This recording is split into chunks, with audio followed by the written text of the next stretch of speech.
Yo te presento, Ricardo.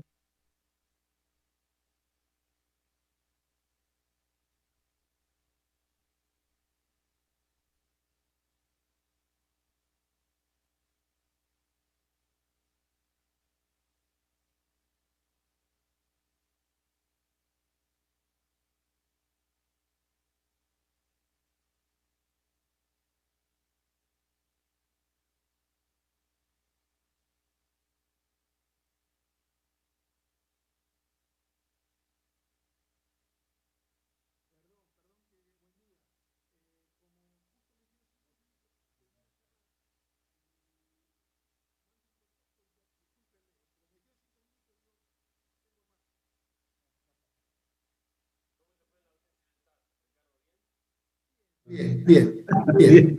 La verdad que espero que bien, pero la audiencia fue bien. Está bueno, Era muy bien. bien, bien, bien. Excelente. Era contra la FIFA, digamos. Era un tema de ética, de código de ética. Correcto. Nada más, ¿verdad? Espera un segundito, ahí va. ¿Sabes qué me está pidiendo, Pablo? El teléfono de Norberto me están pidiendo, justo. Ah, perfecto. No, disculpe que lo mandé al chat. Perdón. Perfecto. Perdón. Estaba en el chat. Perdón. Ya estamos en.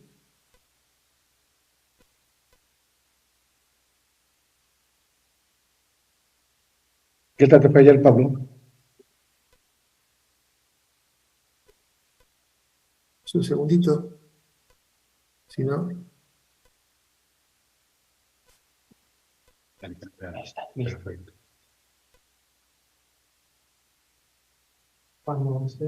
Empezamos, Ricardo. Pablo, Sí, ya estamos. días, ¿cómo están? Espero que bien. Ya estamos Continuamos en con la negocio, ¿no? cuarta sesión del Congreso Internacional de, del tema de la normativa de los equipos de fútbol profesional. Ahora el expositor es Ricardo Frega Navia. Voy a leer algo de su hoja de vida, muy interesante. Él es licenciado en Derecho por la Universidad de Buenos Aires, tiene posgrado en Derecho del Trabajo en la Universidad Complutense de Madrid, doctor en Derecho por la Universidad de Deusto, Bilbao, España, es asesor legal de clubes argentinos y del exterior, patrocinadores en el deporte y de futbolistas y representantes. Presidente de la Asociación Latinoamericana del Derecho del Deporte, ALADE, autor de Contrato de Trabajo Deportivo, coautor del Derecho Deportivo Nacional e Internacional, coautor de comentarios al reglamento del Estatuto y transferencias de jugadores de FIFA, CEO, director del libro Cuestiones Jurídicas, coautor, perdón, director del libro Jurídicas de Derecho Deportivo, coautor del Contrato de Trabajo del Futbolista Profesional en Iberoamérica y director de Cuadernos de Derecho Deportivo. Te felicito, Ricardo, es un impresionante tu conocimiento en este tema. Y bueno, pues sin más, vamos a aprovechar todo el conocimiento y experiencia de Ricardo Frega Navia. Adelante, Ricardo. Bueno, buenas tardes, buenas mañanas a todos, para que México son ahora las 10, ¿no? Es Así correcto. que nada, buena mañana Ricardo, Pablo. Bueno, esperemos que podamos hacer un encuentro y agradecer a la universidad por darnos este espacio, ¿no? De generación de vinculado al derecho, al deporte, y bueno, creo que hay intención de hacer nuevos encuentros en el futuro. Pero bueno, ahora estamos metidos en un área específica dentro de lo que es el deporte o el fútbol más precisamente, ¿no? Que es toda una cuestión más económica, financiera, digamos, que tiene unas reglas propias y que bueno, vamos a tratar de ir a los principales ejes, ¿no? A mí me toca compartir un poco conocimientos en el tema de lavado de activos en el fútbol, ¿no es cierto? Que es algo que se le da poco tratamiento por diversas razones, por desconocimiento o por interés que justamente no se toquen estos temas, porque el fútbol o el deporte en general es un vehículo realmente muy apto y permeable para el lavado de activos. Ahora vamos a tratar de desarrollar todo esto. no es casualidad que haya tantas situaciones y tan pocos procedimientos judiciales al respecto. Nosotros vamos a tratar de organizar este encuentro en 3 partes. Una primera que sería como un cuadro de situación, ¿no es cierto?, sobre en dónde nos movemos, para ver por dónde entraría o sería, digamos, un buen elemento para realizar actividades económicas vinculadas a los lavados de activos. O sea, vamos a ver el cuadro de situación. Segunda parte, vamos a ver qué dicen en forma casi preventiva los reglamentos federativos, sobre todo el de FIFA. Vamos a ver que no dice nada puntualmente sobre lavado de activos, así con ese nombre, pero sí que tomó una serie de medidas que en forma indirecta ayudan a la prevención del lavado de activos. Así que es útil conocerlos, ¿no es cierto?, también este tipo de reglamentos federativos. Y por último vamos a ver brevemente cómo es la legislación en la materia que hay en Argentina, hay una resolución, pero no por ver cómo es Argentina, sino que en este tema justamente Argentina lo tiene bastante bien previsto. Después la realidad es otra cosa, estamos hablando de la norma, ¿no es cierto? Y nada, la referencia a algunas sentencias en relación al lavado de activos y deporte. La primera parte dijimos que íbamos a ver el cuadro de situación. El punto de partida obviamente es mínimamente recordar qué es este proceso de lavado de activos, ¿no?, por el cual un dinero proveniente de un hecho ilícito se traspasa a una actividad lícita y por lo tanto se blanquea el dinero, o sea, procedencia ilícita y pasarla al blanqueo. Entonces, cuando está ese trasvase, estamos dentro de lo que sería la figura del lavado de activos. Más allá, este es el concepto genérico, más allá de lo que cada legislación puntualmente vaya regulando, pero básicamente esta es la idea. O sea, casi lo que nos está diciendo el delito es que necesitamos un delito precedente, que diga que hay un ilícito, que el dinero viene de un ilícito.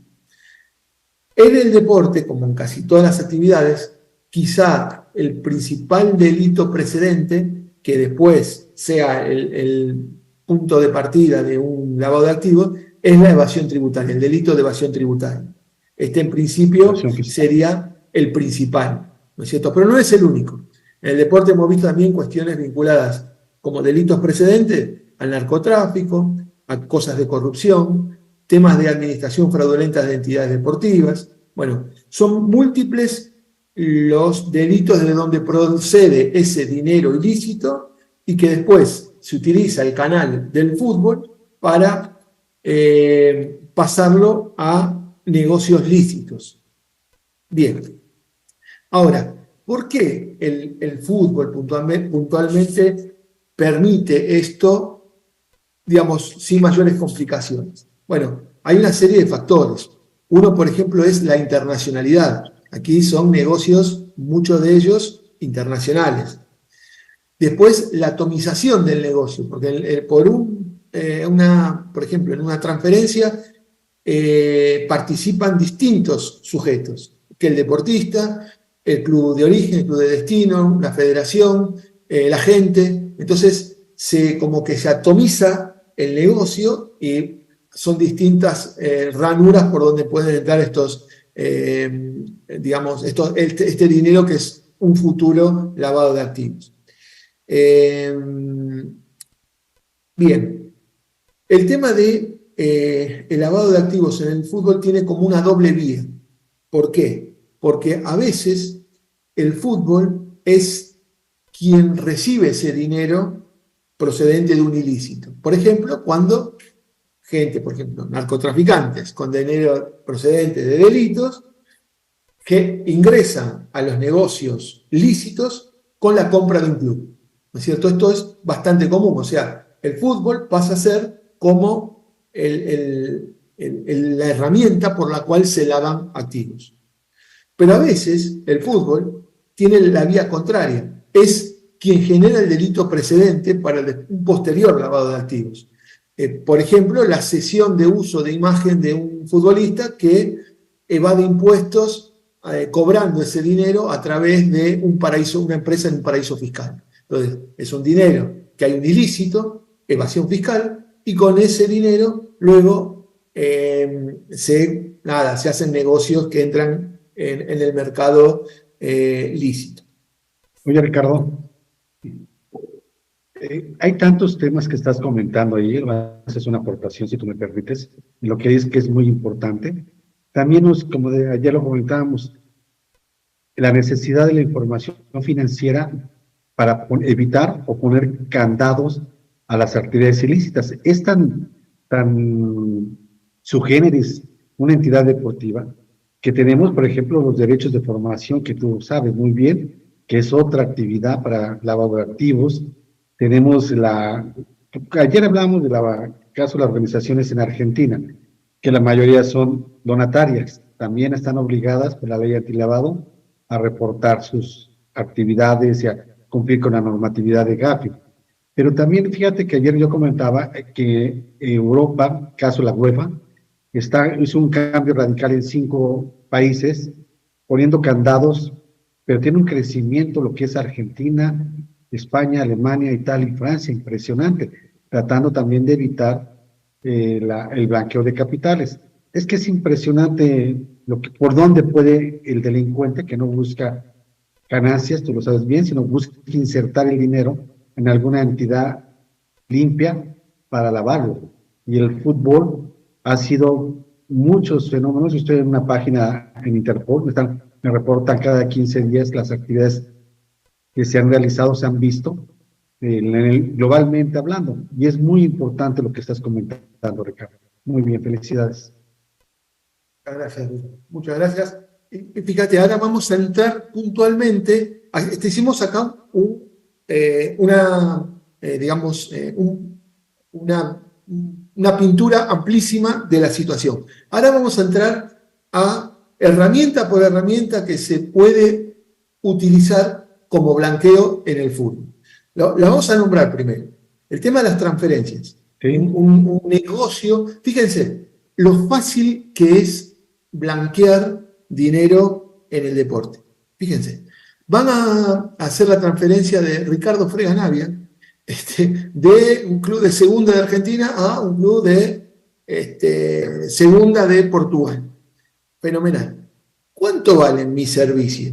¿Cuánto estoy en el mercado? Ni idea. No existe valoración. Entonces, y una de esas viene alguno, quiere lavar dinero, 20 millones de dólares por este jugador de última categoría.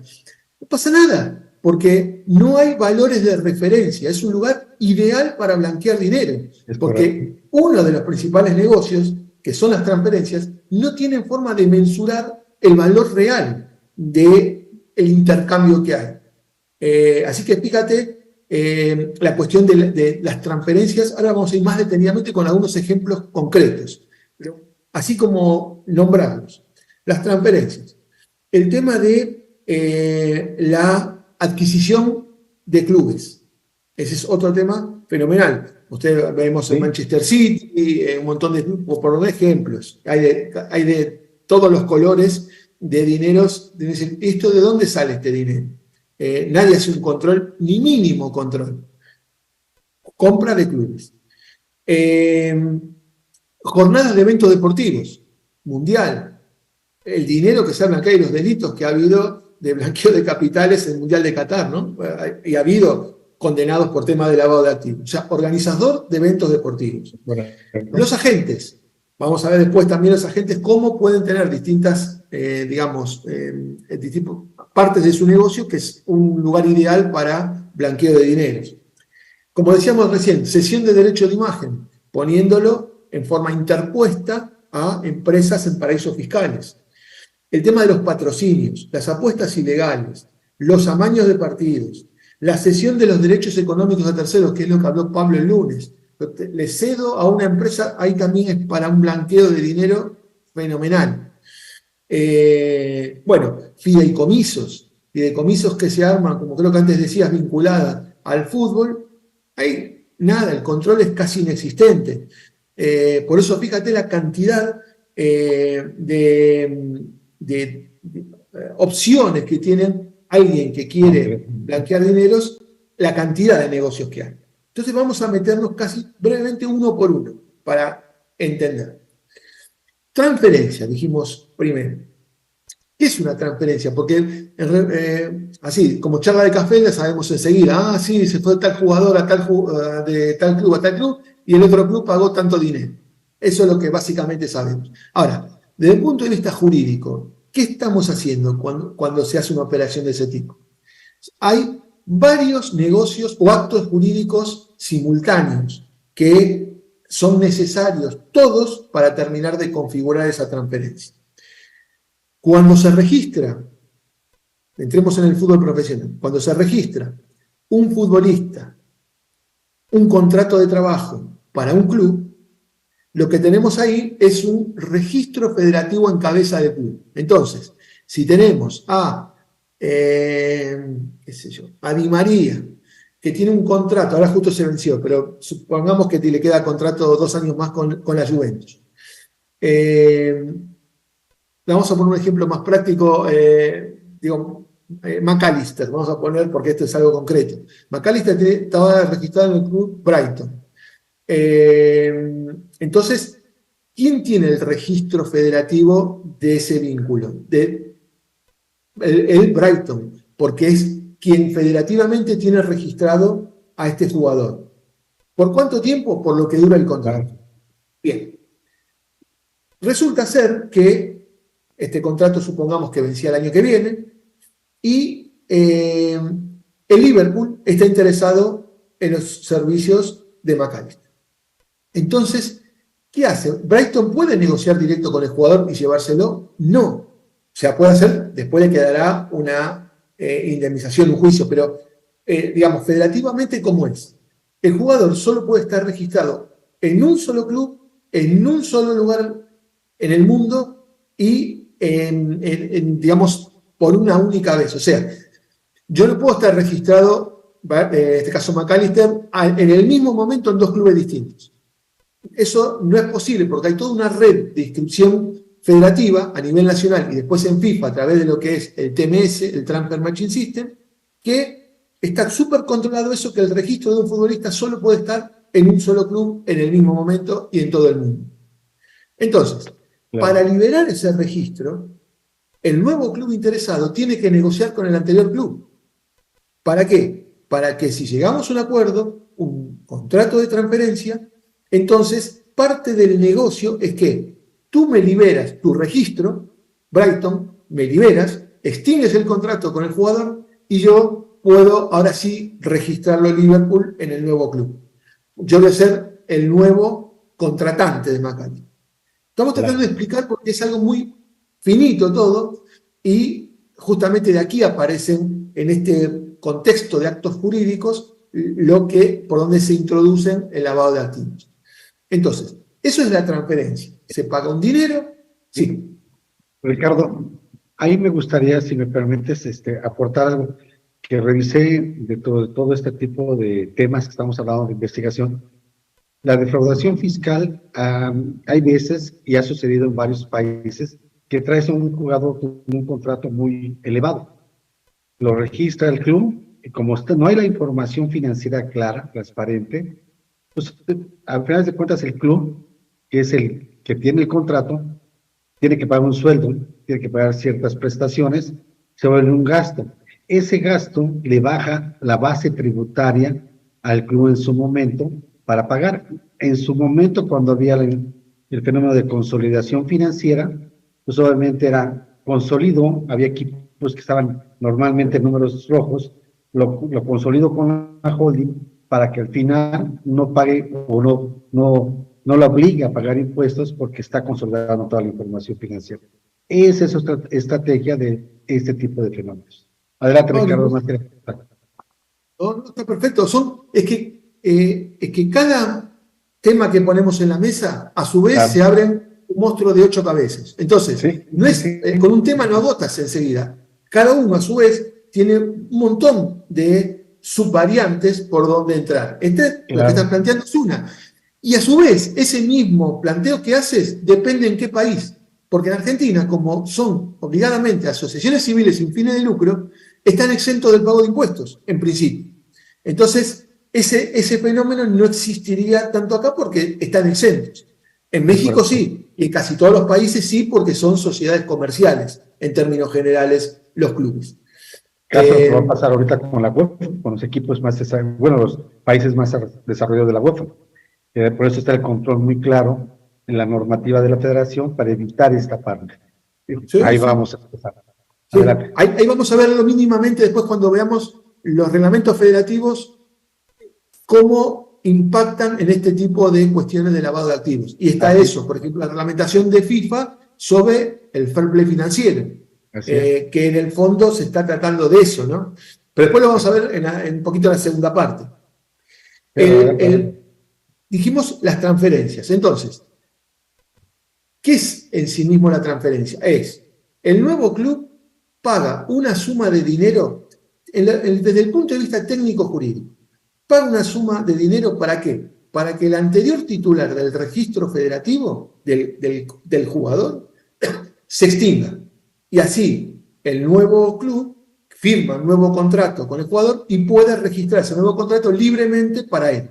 Porque si estuviera obturado por el anterior registro, no lo puede registrar por más que firme un contrato de trabajo. Por eso decía que son en una transferencia una múltiple cantidad de actos jurídicos. Contrato de transferencia entre clubes, extinción del contrato de trabajo anterior, firma de un nuevo contrato de trabajo y una instancia administrativa federativa que es el que hace el pase administrativo a través del certificado de transferencia, el FIFA llama CTI, a nivel nacional se podrá llamar pase o como se llame, por el cual ese registro, ya en forma efectiva, la federación lo pasa al nuevo club. O sea, son una serie de actos jurídicos. Entonces, en ese contexto, en ese precio que paga el nuevo club para que se extinga lo anterior, hay un montón de modalidades. Vamos a hablar de 2 o 3 casos. Un caso que en Argentina fue quizá el primero que despertó esa necesidad del Estado, por lo menos despertar, bueno, empecemos a investigar esto. Fue un jugador que se llama Botinelli. Este jugador se le había vencido su contrato con el club donde estaba. Él estaba en el club San Lorenzo. Se le vence el contrato. Y en realidad el club que estaba interesado en él era River Plate. Así que lo lógico, lo natural, se venció el contrato. San Lorenzo ya no tiene más el registro federativo porque no hay contrato en vigor. Y entonces podía firmar como jugador libre en River sin ningún problema. Pero fíjense el negocio. ¿Qué hicieron? Registraron a Botinelli, una vez que venció el contrato, en un club pequeño de Chile. Un club pequeño de Chile. ¿Para qué? Para que ese club pequeño de Chile lo transfiera a River. O sea, hicieron un negocio que de la nada a River le costó $2.200.000. No sabemos si eran parte de eran cómplices, no eran cómplices, no vamos a entrar en eso. Pero lo cierto es que de un negocio que era $0, terminó siendo, era $1.700.000, algo así, y después se le sumó otros 500 por un plus, unos $2.200.000. Fíjense, y ahí entró el tema del lavado de activos. Ese dinero, ¿qué fuente tiene? ¿Por qué fue a ese club chileno sabiendo que el jugador además ni pisó Chile? Fueron los representantes, le hicieron firmar el contrato, lo registraron en Chile y en Chile lo transfirieron a River. Así que fíjense, fíjate los negocios que se pueden hacer. Hoy está un poquito acotado, después lo íbamos a ver justo con la FIFA, habla de las transferencias puente, que están prohibidas. Hay que esperar 16 semanas. Pero digamos que, bueno, esperamos, voy unos pocos meses a otro club y después hago una transferencia ficticia al club que verdaderamente estamos destinados al jugador a contratar. Eso se llama operaciones simuladas, ¿no, Ricardo? Están haciendo Claro que este sí. tipo para Totalmente.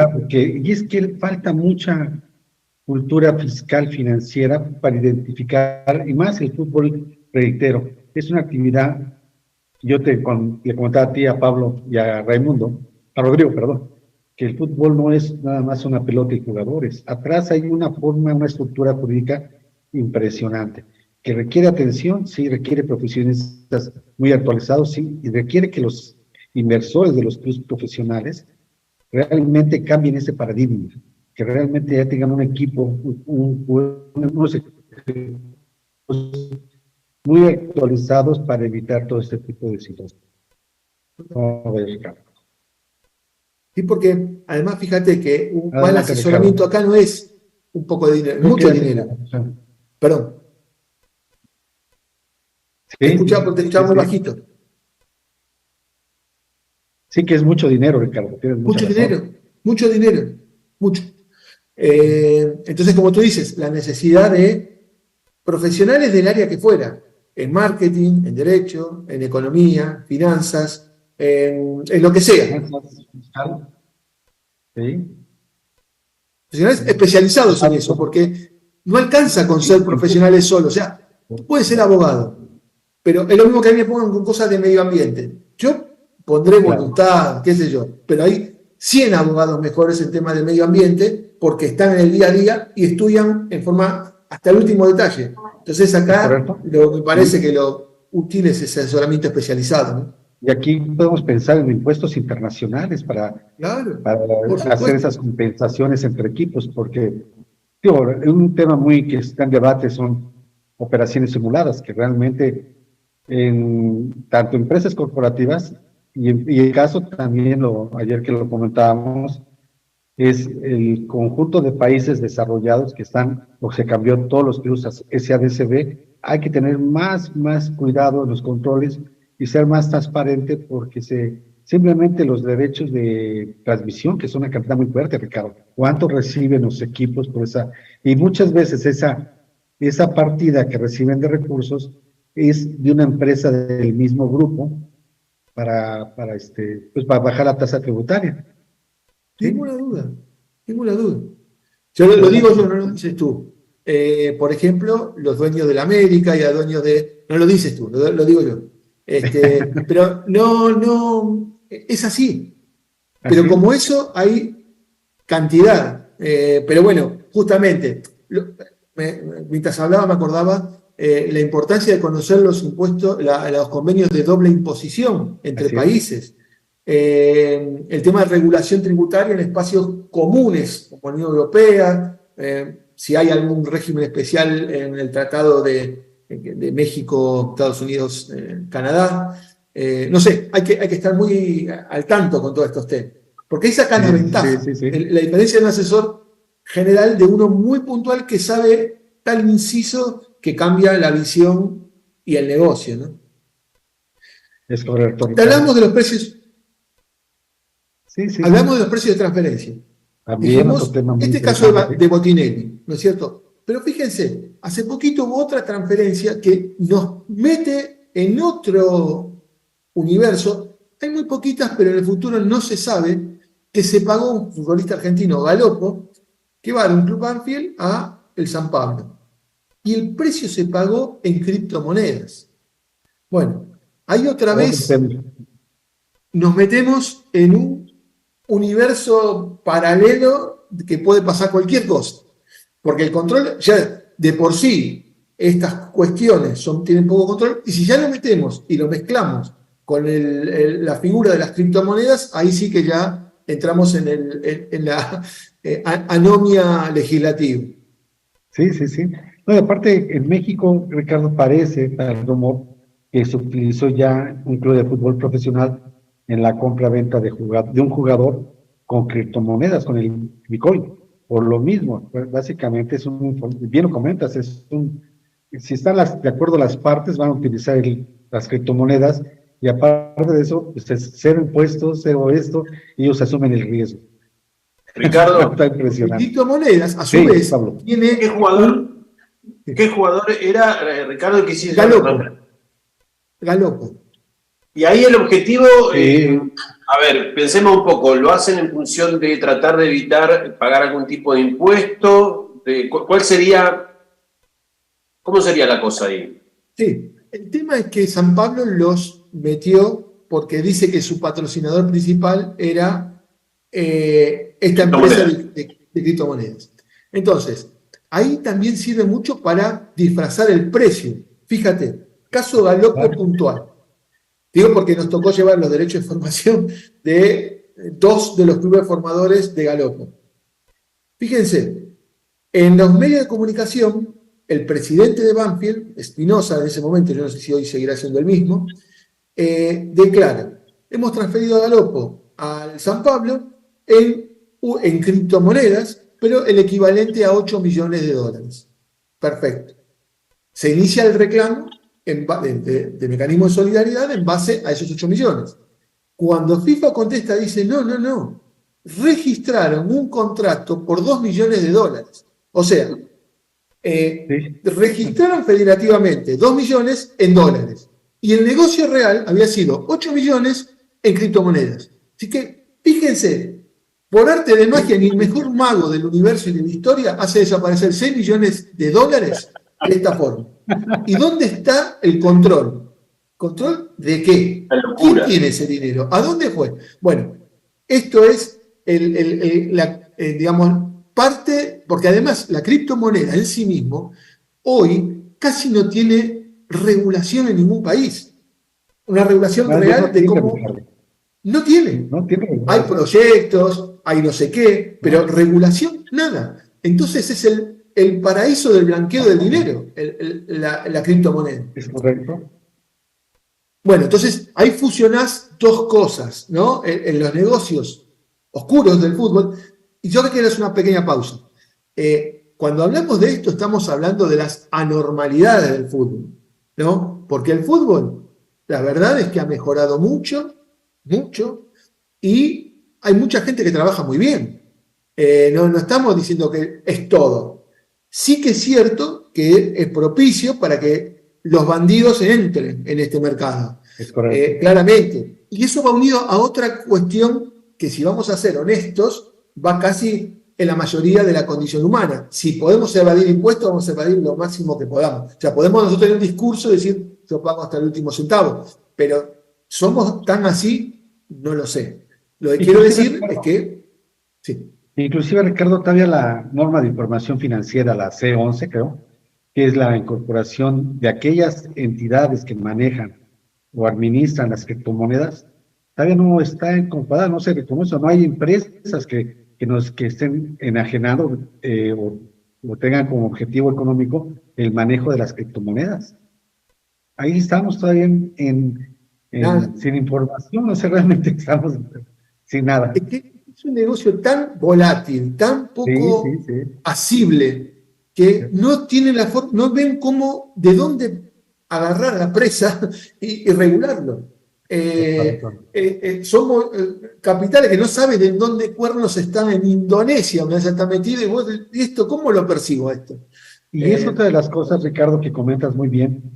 El fútbol es global y todas las operaciones, la mayoría son globales. Encuentran la manera para poder que no entre el bandido. Las actividades ilícitas es muy difícil, por lo cual debe ser las 5 confederaciones que conforman o integran FIFA muy transparentes en la toma de decisiones o transparentes en la información financiera para evitar esta situación. Y vemos que cada confederación es muy sui generis en su administración, en su forma de integrarse de los equipos. Adelante, Ricardo. Perdón. Está claro lo que tú dices. Fíjate, después cuando vamos a la segunda parte vamos a hablar de los intentos de la FIFA de buscar herramientas, disculpa que use esa palabra reiteradamente, para hacer este tipo de controles. Nunca hablan de lavado de activos, de blanqueo, pero son medidas que ayudan a la prevención. No es la principal finalidad, pero en forma implícita, digamos, colaboran en la lucha del blanqueo. Claro. Entonces, y vamos a, por ejemplo, otra modalidad. Recién hablamos primero, una transferencia inexistente, porque no hacía falta. Después hablamos de la forma de pago. Y ahora vamos a hablar de otra, no vamos a dar nombres porque el Club de Destino termina siendo un club mexicano, pero ahí no ocurrió el hecho. Es cuando cuando el precio de transferencia no tiene nada que ver en lo que se registra federativamente, porque federativamente tratan de buscar la transparencia, pero si los clubes involucrados y el jugador no quieren, van a registrar una cantidad y después la realidad es otra. Entonces claro, ahí queda muchísimo dinero, pero muchísimo dinero, que no queda bajo el control de nadie. Sí, no. Control de nadie. Tengo un futbolista que se transfiere de un club argentino a otro club argentino y entonces en la cuenta de Twitter del que transfiere, bueno, dice que la transferencia se hizo por $500.000. Lo cierto, no, miento, el Twitter decía que era por $1 millón. Entonces, el club, bueno, que tenía un acuerdo con ese primer club, no importa las razones, dice, bueno, pagame mi 10% en base al millón, que ustedes mismos en Twitter dijeron que fue la transferencia. Bueno, cuando se va a la AFA a pedir la documentación que registraron los dos clubes, era de 500.000. Fíjense, de un solo movimiento del jugador habían evadido el equivalente a $500.000. ¿Cómo controlas eso? Y pagaron al club anterior su reclamo, ¿por qué? Porque se le dijo, bueno, si esto no lo pagan al precio real que ustedes mismos dijeron en Twitter, no lo que dice el registro de la federación, vamos a tener que denunciar a la gente que intervino, a los dos clubes, por lavado de activos, evasión fiscal. Cuando dijeron eso, pagaron lo que había que pagar. Y no, le salía más caro. Le salía más caro. Le más caro y encima la posibilidad de la prisión. Entonces claro, dijeron, listo, toma. Pero bueno, no siempre tenemos esa información, ¿sí?, del monto real. Sí, y recuerden que las actividades de blanqueo se pagan con cárcel en todos claro, los niveles. Claro. Entonces, bueno, muy bien, Ricardo. Y fíjate, este último, podemos saltar y pasamos a otras cosas. Tú dime, Ricardo, cuando voy cortando, tú me vas diciendo. No, tú llevas, tú dime cuando quieras. Agradable y temas muy interesantes. Cuando recién hablamos del precio, fíjate que, no sé, supongo que en México también, en Argentina se está poniendo de costumbre de, otra vez, disfrazar los precios de la transferencia. Entonces, ¿cómo lo hacen hoy en día? Hacen 3 contratos, 2, 3, depende de cada caso, pero en general 3 contratos. Entonces, se transfiere al jugador A del club B al club C y la transferencia total es 3 millones. ¿Pero qué hacen? 3 contratos. Un contrato que es el de transferencia en sí mismo. Entonces denuncian 1 millón. Después hacen otro contrato diciendo que tienen derecho de preferencia. Entonces, ¿qué significa eso? Es un absurdo. ¿Qué significa? Que el club que está pagando otro millón solo por derecho de preferencia sobre la preferencia de contratar y ponen jóvenes jugadores ignotos, cosa de justificar que ese derecho de preferencia a contratar a esos jugadores que no tienen ningún valor, porque son juveniles o lo que sea, cuesta $1 millón ese derecho de preferencia. Y después ponen el tercer millón, estamos poniendo el monto ficticio, pero la estructura jurídica es así. La tercera lo ponen como partido amistoso. Entonces, entre un club y el otro, programan un partido amistoso que obviamente jamás jugarán y que la penalidad por no jugarlo es $1 millón. Entonces, tú cuando tienes que empezar a liquidar sobre derecho de formación, el porcentaje del jugador, las cosas propias de la transferencia, en realidad cuando te asomas al precio, lo que figura es 1/3. Lo otro, en otros contratos que obviamente están vinculados, y lo que tú decías antes, son simulaciones y parte real que integran la transferencia. Pero hay que conocer esos otros contratos. Porque tú si dices, voy a la federación, pido eso y en base a eso hago mi reclamo, en realidad vas a cobrar 1/3. Si no tienes algún dato cercano, algún dirigente que te dice algo, algún tema de prensa, o conoces al jugador cuando era joven y te pasa el dato, si no, pierdes por todos lados y ese dinero en ningún lado queda registrado. Entre más manos pasen sobre el contrato del jugador, más caro se cotiza. Por lo mismo, porque su precio de origen es pequeño como todo juvenil, se tiene un precio muy pequeño, pero aquí el que gana es por todo lo que participan en la intermediación de él. El dinero queda en otro, en terceros, o quién sabe a dónde termina ese dinero. Bueno, Sí, vamos, sí, sí. acá estamos, ¿se acuerdan? Que estamos en cómo son los medios por los cuales en el fútbol se utiliza el tema de el lavado de activos. Uno, transferencias. Vimos algunos ejemplos cómo utilizarlo. Otro, habíamos dicho, la adquisición de clubes. Esto es facilísimo, ¿no? Viene alguien que tiene dinero ilícito y empieza a comprar acciones de clubes en cualquier parte del mundo. Sí, O sea, a mí me llama la atención, la verdad que más que atención, indignación, entre otros, lo del Manchester City. El Manchester City, el dueño, no sé quién es, tiene el dinero en Qatar, quién sabe cómo lo tiene, nadie lo controla. El tipo aparece después de muchos años a ver la final de la Champions. Le importa 3 cuernos el club. Lo que pasa es que ahí lavó dinero en forma, y además políticamente el tipo se muestra entre la sociedad europea a cambio de, para él es una migaja, pero nadie controla. El Chelsea de Abramovich, el Paris Saint-Germain de este empresario de Qatar que está subvencionado por fondos del Estado de Qatar, que obviamente ya uno escucha Qatar y está asociado, discúlpeme, para mí a la corrupción, porque cada acto que hace el gobierno hay un toquecito de corrupción. Hasta se animaron a corromper a miembros del Parlamento Europeo para que saquen una resolución en favor de Qatar. O sea, no tiene límite esta gente. Nadie controla eso, es muy sencillo. No quiero hablar de narcotráfico, porque también y informes de Gafi hablan de algún país puntual donde ocurre esto, ¿no? Pongamos otro país, bueno, no importa, ya sabemos de quiénes son, no hace falta dar nombres. Como los dueños de los clubes son narcotraficantes. Dios, por favor, dime.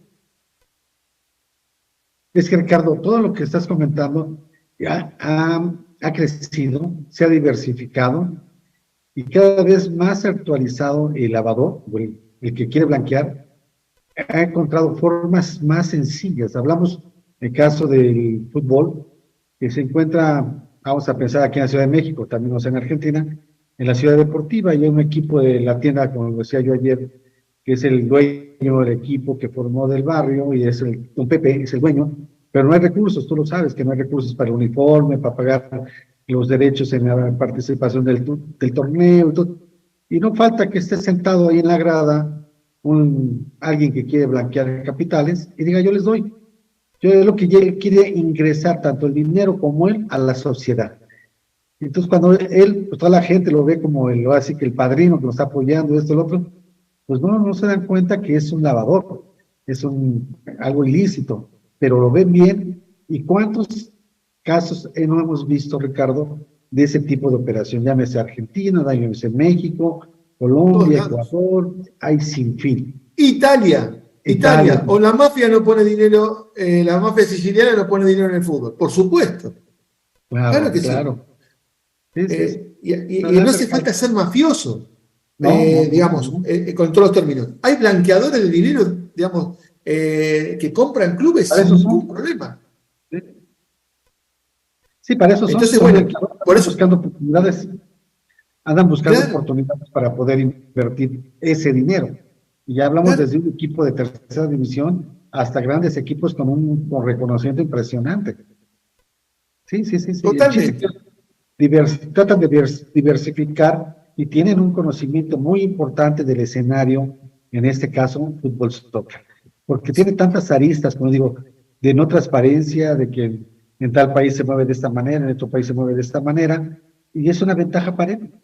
No hay tanta regulación. Ahorita hablamos, por ejemplo, ayer comentaba yo lo de Japón, bueno, países asiáticos de la Confederación de Asia, cómo están creciendo, y encuéntrales también, también hay países desarrollados, que bien lo comenta Ricardo, tienen hechos de blanqueo de capitales, todos. Entonces hay países que dicen, bueno, por el idioma y esto, pero de repente pueden comprar un jugador con ese tan caro, ¿cómo lo hicieron, no? Cuando en sí el contrato del jugador es muy barato, pero suma a todos los que quieres o participan en esa negociación. ¿Sí? Muy bien, Ricardo, adelante, Ricardo, es su tema. Entonces, adquisición de clubes como medio para blanqueamiento. Otro que dijimos antes, la organización de eventos deportivos. Justo ayer leí una nota de la cantidad de casos de corrupción en la designación de sedes de competencias olímpicas.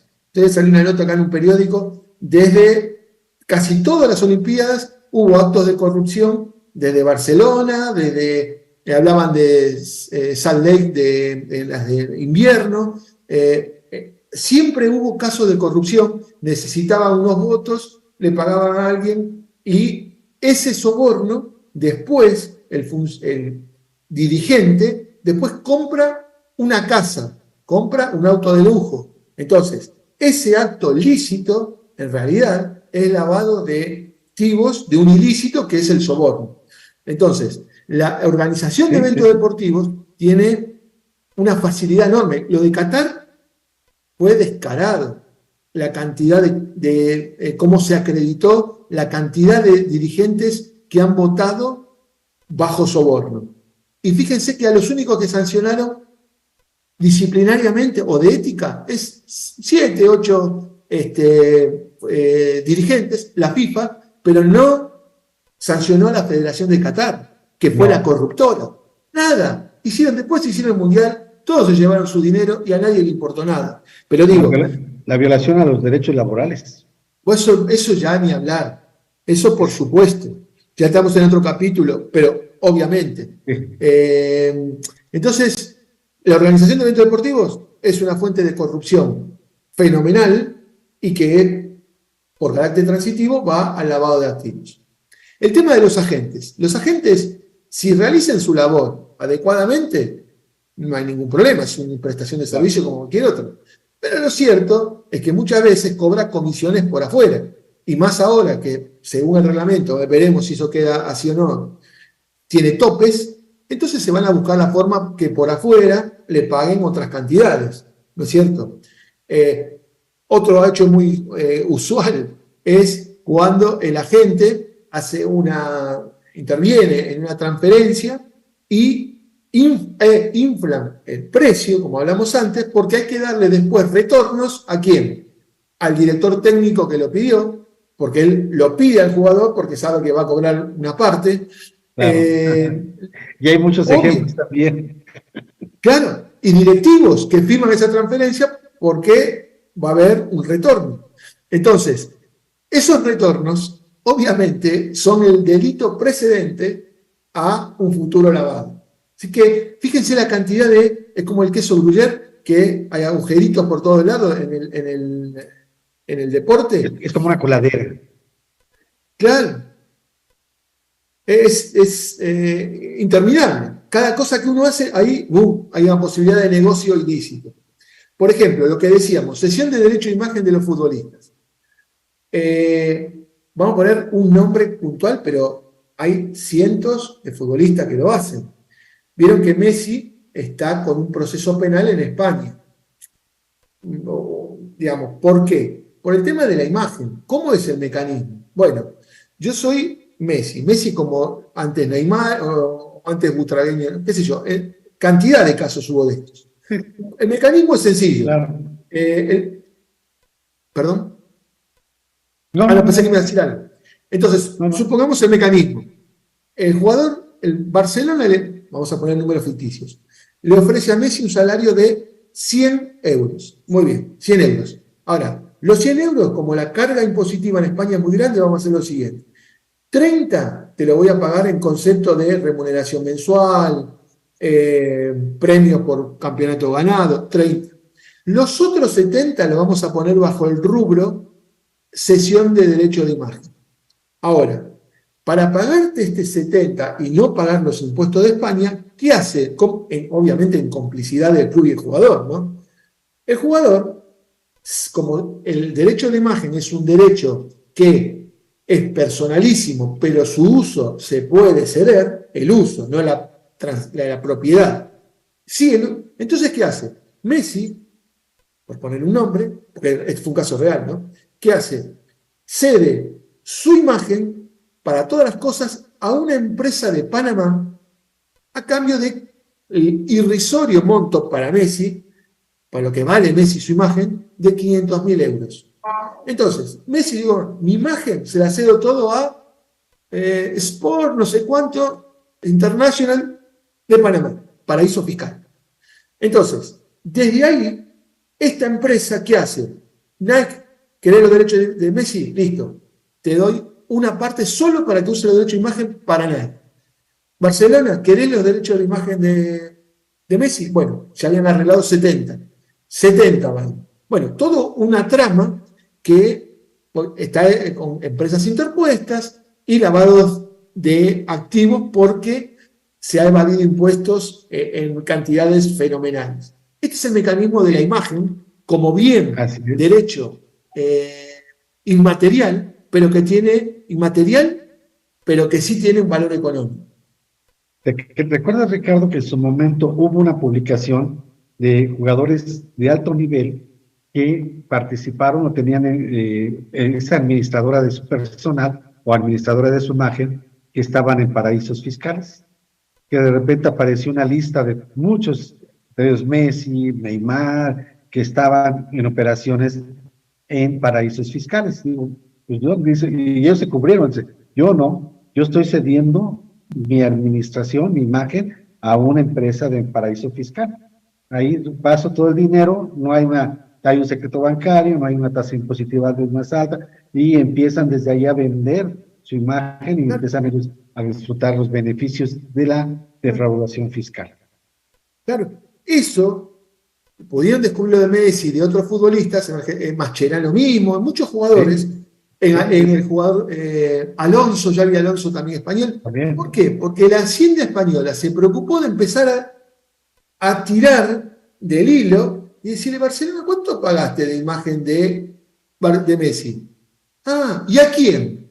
Y ahí empiezan a tirar, y entonces los asesores que se encargan de esto, claro, hay una red internacional de empresas de paraísos fiscales interpuestas, y Liechtenstein, Andorra, Panamá, Seychelles. Entonces, es un desastre, no lo pueden agarrar nunca. Bueno, la Hacienda española, paso a paso, y llegaron justamente al lavado de activos, evasión fiscal, y bueno, tiene el procedimiento ese,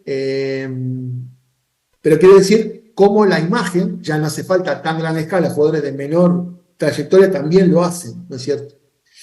Bueno, como herramienta de lavado de activos, porque después los jugadores, con esa evasión tributaria, delito precedente, entran en el mercado comprando un hotel, comprando no sé qué. Entonces, ahí está el lavado de activos, ¿no es cierto?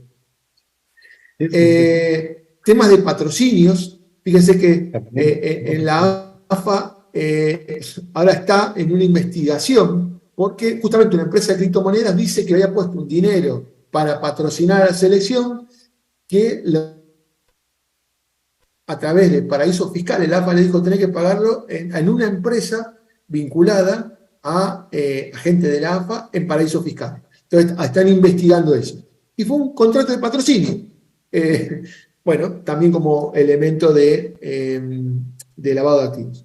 Bueno, dijimos apuestas ilegales, amaño de partidos, la cesión de derechos económicos, que le estuvo hablando Pablo, creo que el lunes, que esto también es otro tema. Por eso. Y después, por ejemplo, también los derechos audiovisuales. Vieron que el FIFA Gate, en el fondo, sí.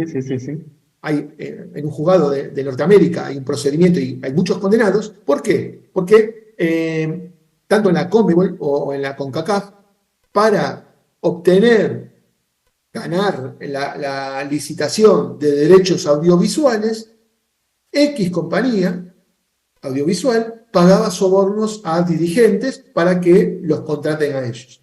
Bueno, todo eso fue investigado por un juzgado de Nueva York y bueno, están ahí todos con lavado de activos, algunos presos y otros, bueno, como han delatado, han podido, digamos, en la condena en suspenso, la condena efectiva en suspenso, ¿no? Por haber sido delatores. Perdón, pensé que ibas a decir. Sí. Bueno, Adelante. estos son algunos. Sí, algunos casos, Ricardo. Algunos casos.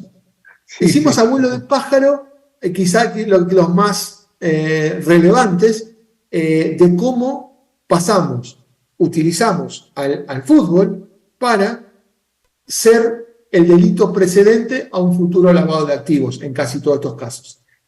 Yo agregaría, Ricardo, lo que dices, que es una forma de también manejar la pasión de la población o del municipio, del estado, que no ve este tipo de operaciones. O sea, realmente nos preocupa te informan de una corrupción en el ámbito político y te dice, se molesta y dice ya, pero no ve que en el deporte, tanto federado como privado, hay también actividades ilícitas, pero como ahora sí, antes de hacer un juicio, pone la pasión, no la critica, o sea, no la analiza. Y hay derechos que se han violado en compra-venta de jugadores, imagen. El caso que tenemos, hay muchas alternativas, hay equipos, yo los veo, el caso de Argentina, Brasil, Ecuador, Colombia, México, con la generación de fuerzas básicas, ¿no? Haces una escuela, o tú cobras ya un dinero por la enseñanza, otro ingreso más para el club, y al final de cuentas, bueno, yo lo veo como similar, que entran desde la primaria hasta la universidad, y te das cuenta que de 100 o 300 que tiene, no sé, una escuela de fútbol, pues no debuta ninguno. ¿Y qué hace con ese dinero? ¿Qué hace con toda esa situación? No saben. La idea yo lo veo desde que he hecho este análisis, le comentaba yo a Pablo y a Rodrigo, que un club formador, su idea es formar y vender dentro de los límites transparentes y legales. Pues realmente dices, bueno, ¿qué vas a hacer con tanto si no? Y tú lo ves, el caso México no tiene venta de jugadores al exterior, o muy poca. ¿Qué haces con todos estos jugadores aquí, no? Estás haciendo como una express, estás metiendo a todos, y en cierto momento te va a explotar la olla, porque ese jugador busca la salida, porque no le ve la manera ¿para qué me escribí? Llegué hasta la universidad si no estoy saliendo o con un título o con una posibilidad, ¿no? Entonces sí, es una situación que la gente, ojalá poco a poco cambie, que no lo vea tanto como la pasión que se tiene por el club, los colores, ¿no? Y que cambie, que realmente es una organización deportiva. Por eso la cambiaron a SADCB, que tiene fines de lucro. En caso de la UEFA. Caso países, México, algunos también son SADCB, solamente hay 2 donatarias, pero Sudamérica, no sé, Brasil, Paraguay, Uruguay, pero Argentina, la mayoría, como bien lo decías, son donatarias. Otro esquema también muy interesante. Adelante, Ricardo. Es un tema que en realidad ahí habría que meter al Estado también como promotor del deporte de base, y qué rol ocupa, ¿no? Qué función social tiene la formación de los jóvenes deportistas. Pero esto no es un problema solo de América. En Europa está lleno de clubes que está comprado por gente oscura, digamos, de mal vivir. A veces utilizan a otra persona como testaferro y aparecen como comprando un club, pero el dinero atrás, a ver, la Juventus hoy le quitaron un montón de puntos porque no cumplió no declaró las remuneraciones reales de los futbolistas. Entonces, todo lo que no declararon, que parece que es mucho, es evasión tributaria, como mínimo. Y seguís un pasito más, esas fortunas, algo compraron los que se beneficiaron. Entonces, claro que hay lavado de activos. Estamos hablando de la Juventus. O sea, están en todos los niveles. Para mí, el ejemplo de lavado de activos, digamos, que todos miran para el costado, es el Manchester City y el Paris Saint-Germain. Hay muchos más, pero ellos dos son la cara, y el Chelsea antes con el lateral propietario. Son clubes que sus accionistas mayoritarios son gente que el dinero lo consiguen en forma poco clara, ¿no? Pero fíjate, Ricardo, que esos clubes tuvieron un crecimiento a partir de 1989-90, porque no había, antes no, era escasamente que podíamos ver un Manchester, un equipo italiano, y de repente con el cambio que se dio, esas sociedades anónimas, 90 a la fecha, han tenido un crecimiento, y van a tener, impresionante estos clubes. Y de alguna manera, ahí es donde yo les decía ayer, la importancia de la información financiera, de las normas de información financiera y los estados financieros. Pero sí, o sea, es 89-90 es cuando también se empieza a hablarse de las recomendaciones de Gafi también en ese periodo, 1990. Entonces, y tuvieron el tiempo para hacer todo lo que querían hacer. Y sin embargo, vemos otro tema que también viene mucho de la mano, que están investigando en actividades deportivas, los beneficiarios finales también. Encuentra quién es. Pero adelante, Ricardo, vamos a su tema. Adelante. Sí, pero lo que tú explicas es un proceso histórico. Se llega acá porque en un momento se mete perfectamente la televisión, empieza a pagar dinero, esos clubes para poder ser competitivos contratan jugadores por encima de sus posibilidades, se endeudan, entonces necesitan más dinero, claro, y la televisión aumenta un poco, y después pasa a algunos clubes como el que tú decías. El club llega a un punto, está quebrado económicamente, pero no tiene quien lo saque de ahí. Entonces viene uno, como Salvador, que es un lavador de activos, y la mayoría de los hinchas miran para el costado, le da lo mismo, quien viene, pone el dinero, lo hace competitivo el equipo, nos da lo mismo de dónde venga el dinero. Y quizás con otros temas no tengan esa actitud tan complaciente. Pero bueno, esto es así. Nada. Bueno, vamos a esta segunda parte. Acá dijimos, bueno, hemos analizado básicamente el negocio en el fútbol y dónde puede entrar el lavado de activos. Ahora vamos a ver qué hicieron los reglamentos federativos en esa línea. Vuelvo a repetir como titular. No regularon nada sobre el lavado de activos, pero tomaron una serie de medidas, que ahora vamos a ver algunas, que ayudan a la prevención del lavado de activos. Por ejemplo, en las transferencias. Las transferencias, la FIFA, hace unos años ya, exigen que todo el movimiento económico, todo el contenido económico, contractual, de una transferencia internacional, ahora lo pasa en nacional también, pero el principio internacional, tiene que subirse al programa que ellos manejan, que administran, que es el TMS, Transfer Matching System. Entonces, hay una transferencia de un jugador de Bélgica a México, listo. Todo tiene que estar subido por los dos clubes, contrato de transferencia, precio, forma de pago, fechas, los datos bancarios de lo que cobra, de dónde se va a cobrar. Todo eso, obviamente, ayuda un poco porque antes, transferencia, firmaba un contrato, no quedaba registro en ningún lado y punto. El lavado de activos era muchísimo más fácil.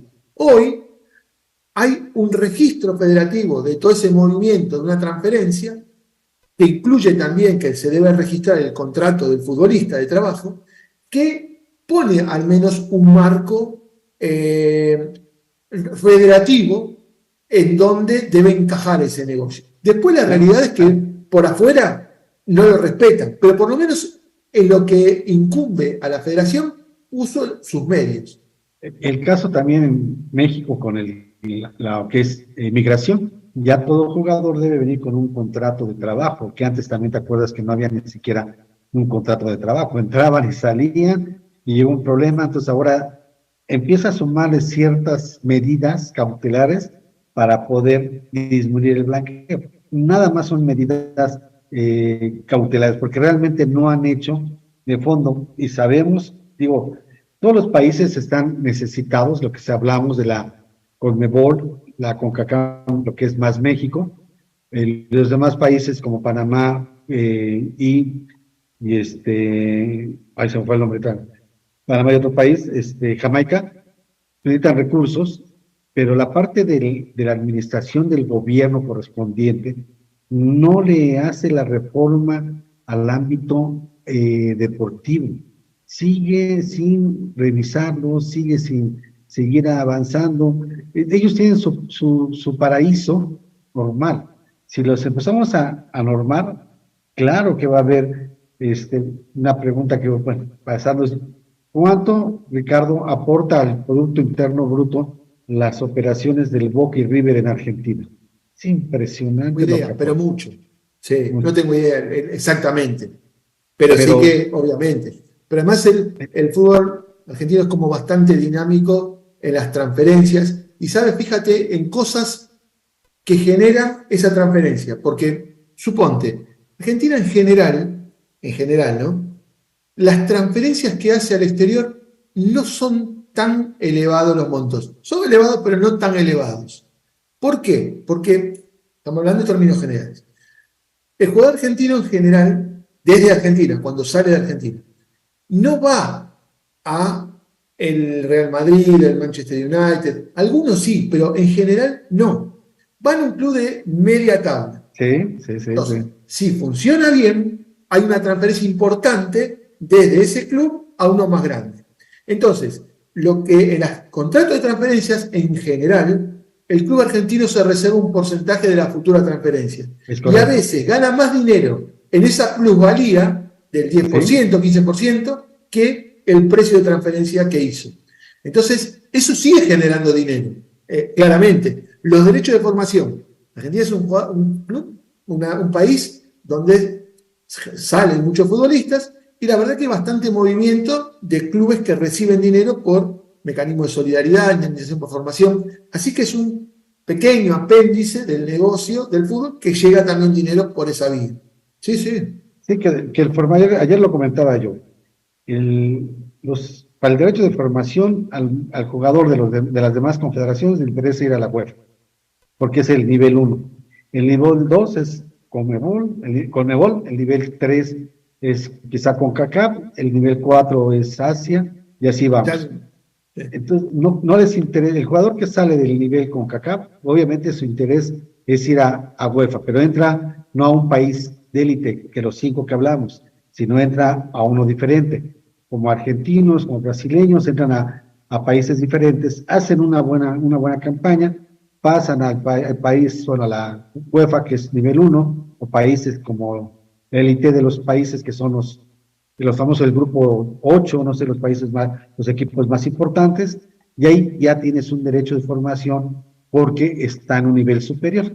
Mientras si vienen a México, lo único que van a ganar es entre la compra y la venta del jugador, nada más. Sí. No hay derecho de formación porque va la Conmebol, y los que vienen de Conmebol bajan de nivel porque vienen a la CONCACAF. Sí.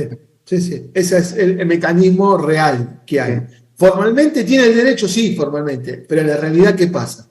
No dan ese salto de calidad, en general. El caso, hay muchos de Argentina que están, el caso México es Lozano, el jugador que salió del Pachuca, que ahorita realmente sigue creciendo y sigue ganando el Club Pachuca por todas las operaciones que tiene. Ahorita, si hay una oferta que está en Italia para un equipo de España, seguirá ganando el club por la venta de ese jugador.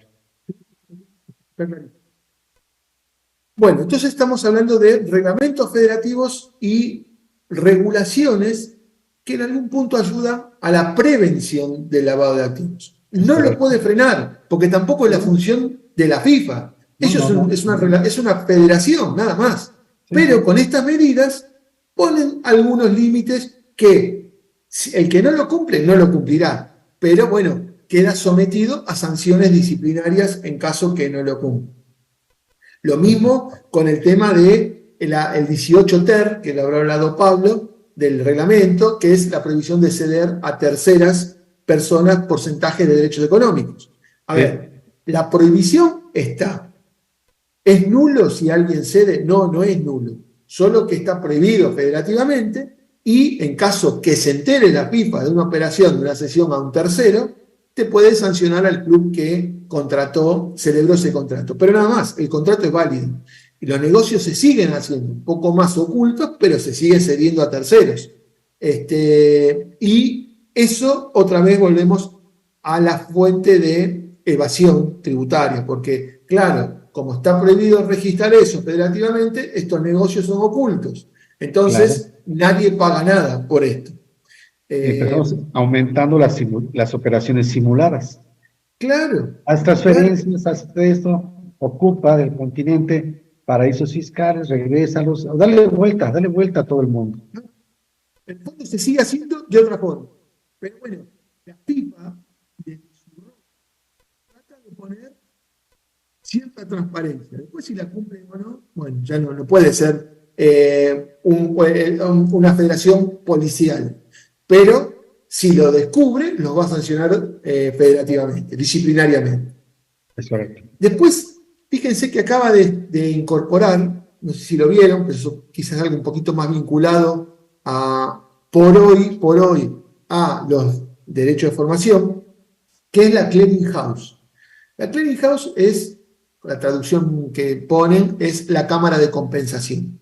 Es una asociación civil francesa, autónoma de la FIFA, pero claramente vinculada a la FIFA, que la hicieron pasar como simplemente una figura que permite la legislación francesa, que es una empresa de gestión de cobro.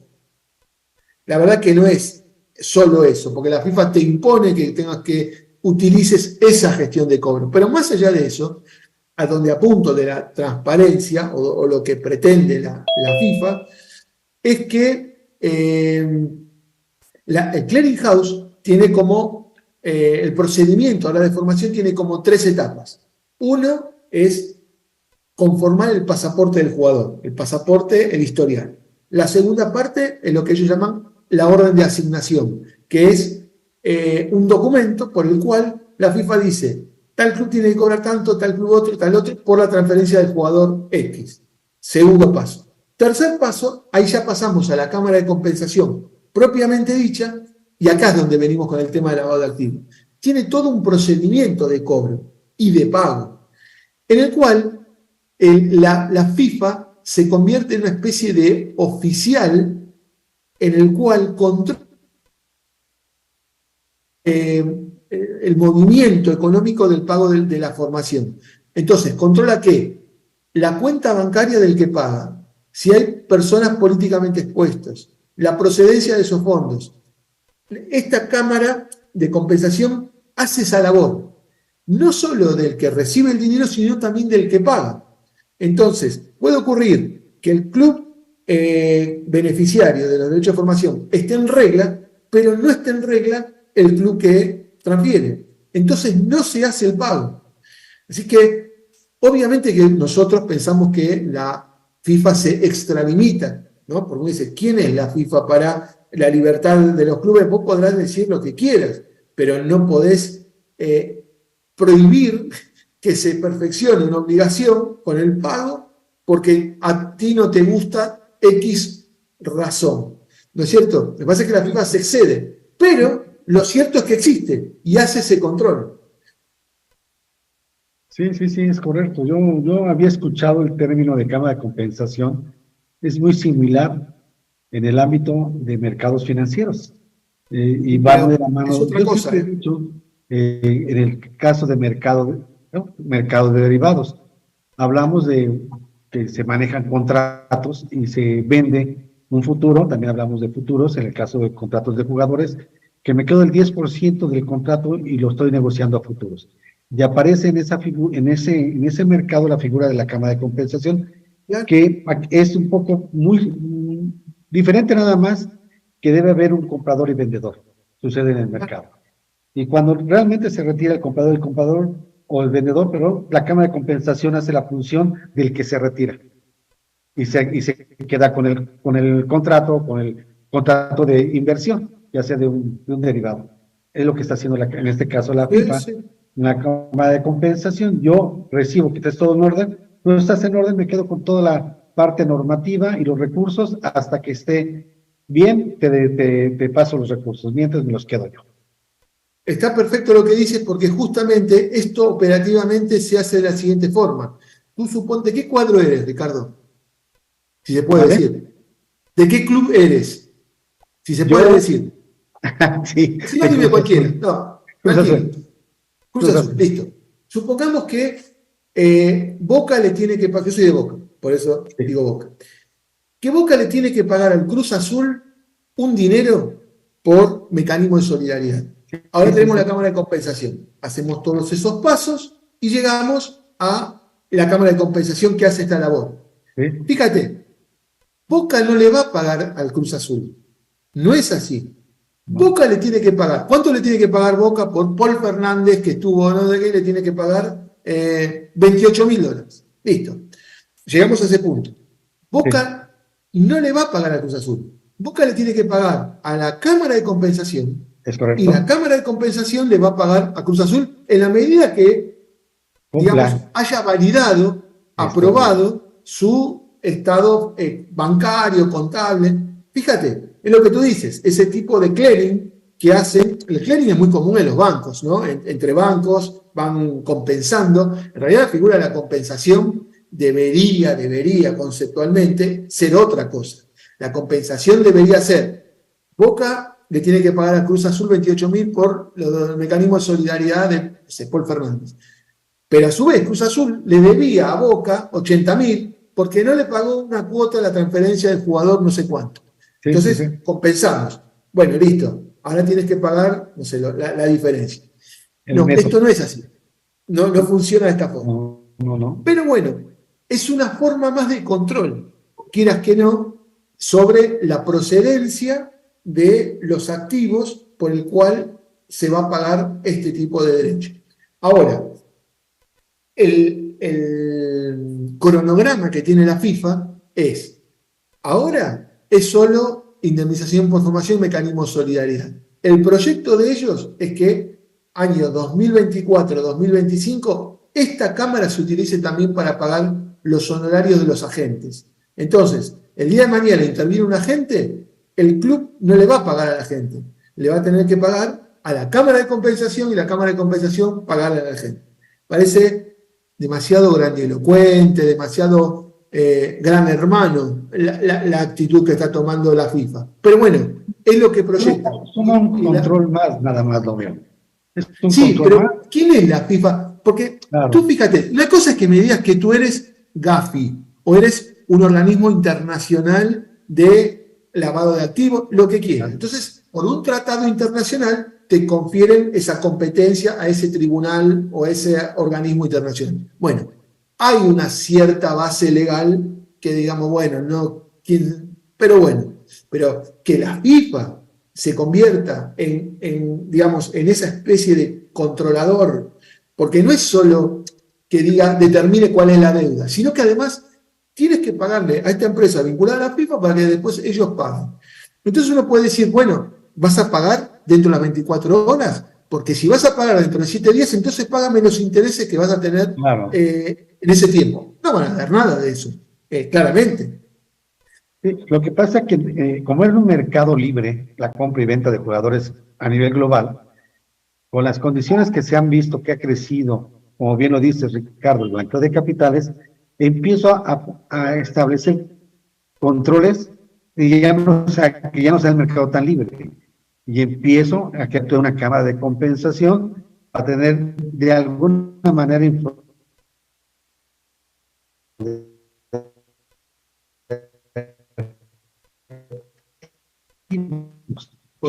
que sea la cámara lo más sencillo posible para poder hacer la operación. Cuando realmente la cámara va a tener ese trabajo, ¿no? Adelante, Ricardo.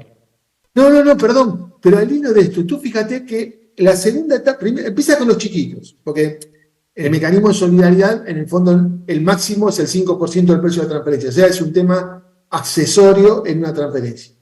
Siguen con los agentes, que en el fondo también es algo accesorio. Pero el proyecto es que dentro de 3 o 4 años, el precio de la transferencia también se pague a través de la clearing house.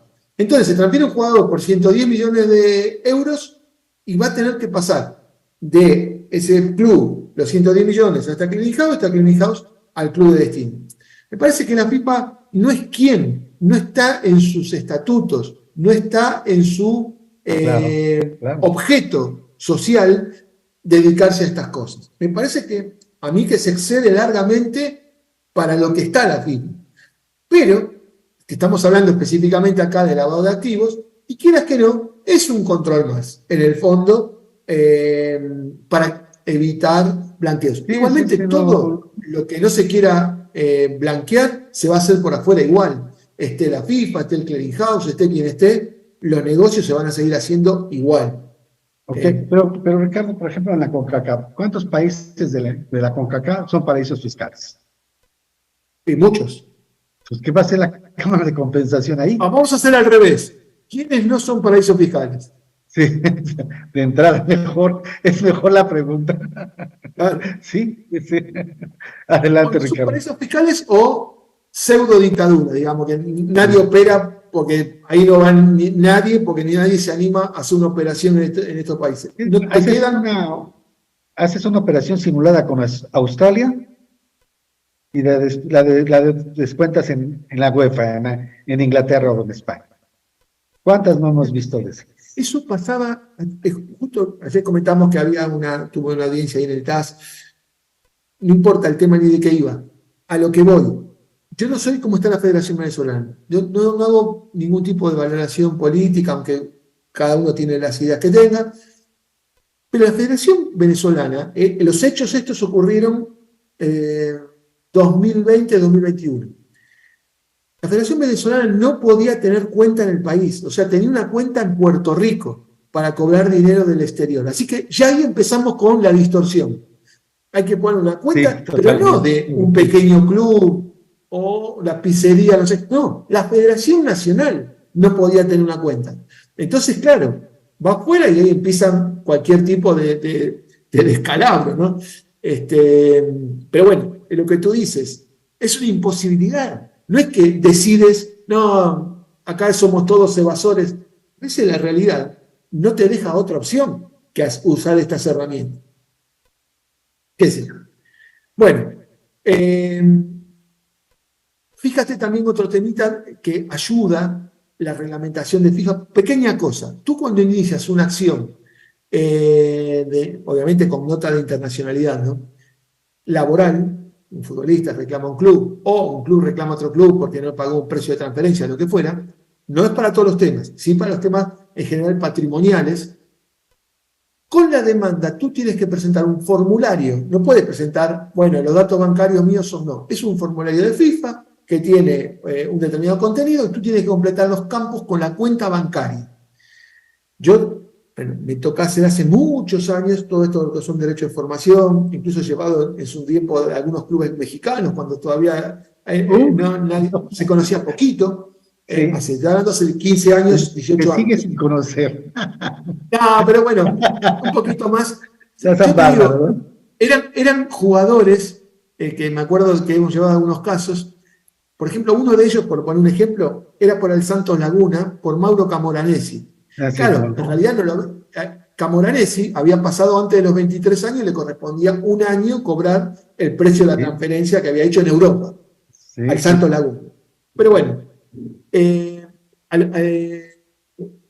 me fue los procedimientos.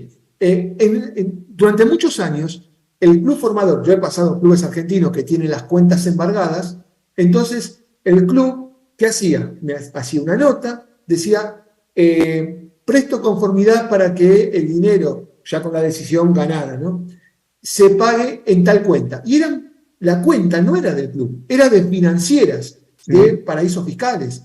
Pero ¿qué pasa? Si no tenía las cuentas embargadas judicialmente en Argentina.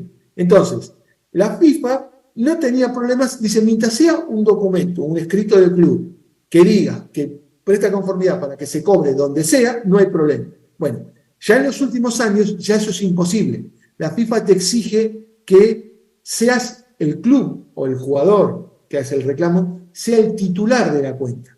Titular de la cuenta. Son los problemas que se dieron fiscalmente.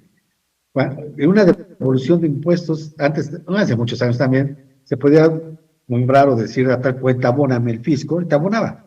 Ahora ya no, ahora tiene que estar esa cuenta relacionada con la entidad, con la empresa, que todos los documentos que acrediten que es una parte de la organización.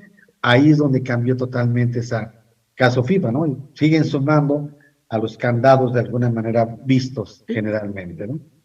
Está perfecto lo que dice. Exactamente, en ese contexto internacional, la FIFA se suma y te dice, mira, pero además, acá en Argentina, en Uruguay, ten en cuenta que hay clubes muy pequeñitos, de ciudades muy chiquitas, a veces de 800 habitantes, que justo le salió un jugador y puede cobrar algo. Claro, esos jugadores no tienen, esos clubes pequeños, no le abren una cuenta o tienen dificultades. En Uruguay incluso hay una restricción normativa para estos clubes pequeños de abrir cuentas para recibir dinero del exterior. Entonces, tienen el derecho, lo tienen ya asignado, pero no lo pueden cobrar porque no tienen una cuenta a su nombre, una cuenta bancaria. Así que bueno, fíjate hasta dónde llega que se les frustra el derecho. Me parece que ya es un exceso también el no poner ni una posibilidad de excepción, porque si tú me dices, bueno, si me justificas la excepción, bueno, cóbralo igual. No te digo que sea libremente, pero ni eso permite. Yo me acuerdo, Ricardo, y también tú estás de acordar, del caso de México con Omar Bravo. Omar Bravo perdió el Club Chivas derechos de formación porque no tuvo cómo integrar el expediente y demostrar ante la FIFA que él había formado a Omar Bravo. Yo le decía en un congreso que di sobre el tema, es que tienes que demostrar las evidencias a través de tu expediente que tienes desde el jugador. Y desafortunadamente no tenía nada en el club. Ya no le movió porque dice, pues ¿cómo voy al TAS, famoso TAS, a presentar toda mi información si no tengo nada? No tiene prueba. No, exactamente, no tiene información. Pero te puedo hacer una pregunta así maliciosa. ¿Lo había formado o no lo había formado? Sí, porque lo había la verdad formado. Que es muy sospechoso que no tengan un papel, una foto con la camiseta. Es que así es en la situación, vuelvo a lo mismo. Hay etapas o periodos de los clubes de fútbol en México y quizá en algunos otros países que empezó la tradición como una escuelita del señor que ama el fútbol y hizo un equipo de fútbol. Y de repente creció mucho ese equipo de fútbol, es del barrio, hay muy jugadores con mucho talento, pero lo que nunca llevaron, Ricardo, fue una organización, un expediente, y fueron aprendiendo sobre la marcha, y ese es pero tú me estás, discúlpame, tú me estás hablando de un club profesional. Si me dices un club de barrio, es lógico que nadie lleve registros, pero de un club profesional que no tuvieran nada. Pero pasa la siguiente etapa, creció mucho y se vuelve un equipo profesional sin ninguna infraestructura. Y vemos que hay equipos todavía valor hoy que no tienen una infraestructura de todo lo que estamos hablando. Y llegan, y esos son los equipos pequeños que conforman una federación y son los que fracasan. Los equipos que invierten más o tienen una estructura más solvente son los que son los líderes, son los que están de hace años en cada país. Pero ¿cuántos equipos pequeños han estado en Uruguay, en Argentina, en Brasil, y desaparecen porque la ilusión es esa, que llegaron, crecieron, vieron que hay mucho talento, pero no tienen el aprendizaje de cómo competir ya en una liga bien formada, con una competencia más estructurada, con equipos de mayor desarrollo, y se acabaron. Jugaron una temporada y desaparecieron. Ahí es donde parte de esta situación. Adelante, Ricardo. No, es que tú dices, lo que tú dices es así.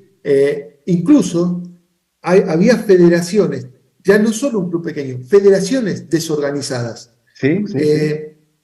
Que no tenía registro ni la federación del historial. Por México pasó un jugador panameño hace muchos años, Blas Pérez. No sé si te suena. Bueno, nosotros hemos reclamado justamente uno de los clubes formadores de Blas Pérez en Panamá había desaparecido. Entonces, el reglamento de FIFA dice que en caso que el club desaparezca, el beneficiario de esa porción es la Federación Nacional. Bien, entonces, con un abogado panameño, conseguimos el caso y lo llevamos en nombre de la Federación Panameña de Fútbol. Estoy hablando hace 15 años, más o menos. Bien, se presenta el historial del jugador en base a lo que dio la Federación Venezolana, Federación Panameña, que estuvo en ese club desaparecido de tal fecha a tal fecha. Al poco tiempo la misma federación le dieron traslado y presentó otro pasaporte deportivo. Ya no coincidían la fecha, la propia federación no coincidían las fechas con las que había dado unos meses antes. Pero Claro. entonces la FIFA advierte y dice, pero me están mandando 2 fechas distintas. ¿Por qué no me mandan una versión definitiva? Mandan una tercera que era distinta a las otras 2. Entonces, fíjate, la Federación Nacional, que era un caso para ellos, y mandaron 3 pasaportes distintos, con fechas distintas del mismo jugador, Blas Pérez. Entonces, ¿qué resolvió la FIFA? Como no acreditó el periodo formativo, le rechazó la demanda. Cuando era una demanda ganada, era un gol abajo del arco, sin arquero, no había posibilidad de perderlo. Lo perdieron solo por su negligencia administrativa de no llevar bien los datos del historial de los jugadores. Así que fíjate, un club pequeño, ¿qué podemos esperar, ¿no? de un club pequeño?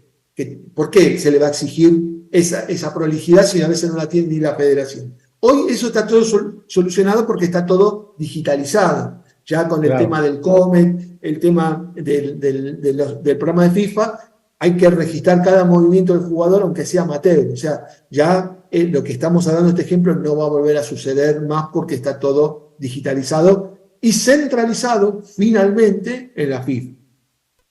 Bueno, un par de cositas más. Habíamos dicho la cuestión federativa. Hay otras cosas de FIFA que también pueden ayudar al lavado, a prevenir. Pero bueno, vamos a pasar rápido a la UEFA, que tú has dado el ejemplo antes, que tiene una reglamentación de lo que era 2 cosas. El fair play financiero, por un lado, y después lo que es la licencia de clubes, que eso después se exportó a las distintas confederaciones. Pero eso arranca en la UEFA, en la cual ambos, fair play financiero, licencia de clubes, los dos tienen más o menos los mismos objetivos. El licencia de clubes es un poco más amplio, pero ambos coinciden en que esa organización continental, la FIFA, la UEFA, tiene la potestad de controlar los estados económicos y contables de los clubes. Entonces tienen que presentar todos los años sus estados y si hay pérdidas evidentes o no coinciden las operaciones, los números con sus balances, le pueden sacar la licencia para competir en el ámbito europeo. O sea, es una, volvemos a la palabra, herramienta más para estas reglamentaciones de UEFA para prevenir el lavado de activos.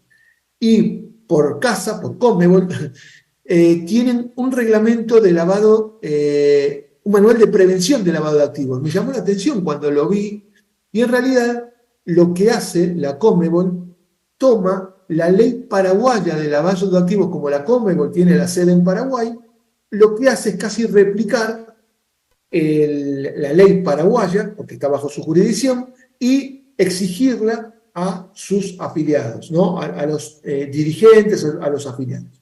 Así que eso sería la CONMEBOL. Bien, acá yo creo que sí. No sé si también Chile, Ricardo, también Chile está revisando, si Chile también está dentro de este panorama. Cuando yo estaba investigando la ley antilavado, le pongo ese nombre más común, revisé, y sí, en el caso de Argentina, ahora lo ratifico más, como son todas asociaciones civiles, están obligados como actividades vulnerables a cumplir con la normatividad antilavado. Y creo que es Chile, y creo que también es Paraguay, y obviamente no sé si Colombia.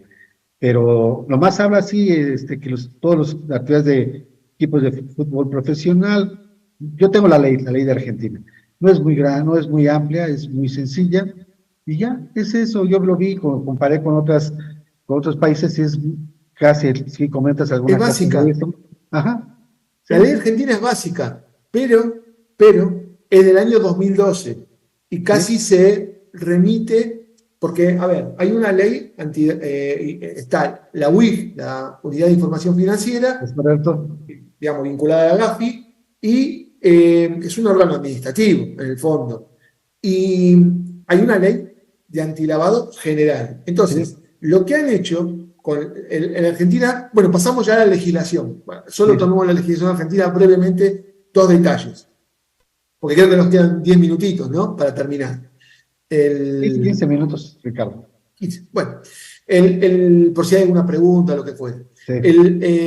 La ley argentina lo que hace es poner algunos datos específicos en el fútbol, pero que sigue la ley general de antilavado. O sea, no es, si bien es particular para el fútbol, en realidad lo que tiene más, lo único de particular casi, es quién es el sujeto obligado, quiénes son los denominados clientes y quiénes son los oficiales de cumplimiento. O sea, lo que hacen es hacer propio del fútbol lo que está para todas las actividades comerciales en el país, ¿no es cierto? Entonces, es una resolución de la UIF del número 32 del año 2012. Es un poco lo que tú dices, ya ha quedado un poco desfasada del año hace 11 años. Pero lo que tiene para mí interesante, dentro de todo, o sea, no está desarrollada, obviamente no, y quedó desfasada. Todos estos negocios que vimos antes, pero ni por casualidad la mayoría llegan a su alcance.